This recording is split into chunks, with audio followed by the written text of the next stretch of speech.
Organic model দিয়ে আমি একটু স্ট্রাকচারগুলো বলে দিই অর্গানিক মডেল দিয়ে।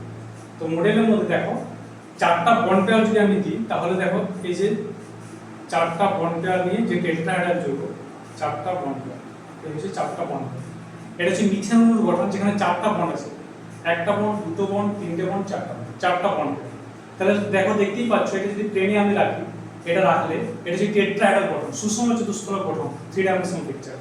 তাহলে এখানে কিন্তু চারটা বন্ড পেয়ার বলে এদের মধ্যে বিকর্ষণ বলটা সবার মধ্যে সমান হচ্ছে, তার জন্য এটা 128 কোণ হচ্ছে, বিকর্ষণ বলের মধ্যে কারো কম বেশি হবে না। এটা হচ্ছে CH4 অণু গঠন যেমন হয় টেট্রাহেড্রাল গঠন, sp3 সংকর টেট্রাহেড্রাল, চারটাই বন্ড পেয়ার VSEP অনুযায়ী বন্ধন জোড় বিকর্ষণ বল সমান, তার জন্য কোণটা হচ্ছে 128। যদি আমি এইটিকে লোন পেয়ার করে দিই, মানে এটাকে আমি অ্যাটম থেকে তুলে দিই, অ্যাটম চলে গেল। এবারে আমার হলো কি, এটা আমার হলো যে তিনটে বন্ড পেয়ার, একটা দুটো তিনটে, একটা লোন পেয়ার।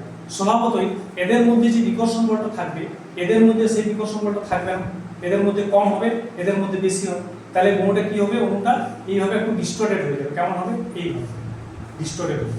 এটা বলা হচ্ছে বিকৃত চতুষ্ফলক। অরিজিনাল আকৃতি, কারণ এরা যতটা সম্ভব দূরে সরে গেছে, ম্যাক্সিমাম দূরে সরবে, তাহলে বিকর্ষণ বল বেশি বলে অণুটার গঠন এরকম হয়ে যাবে।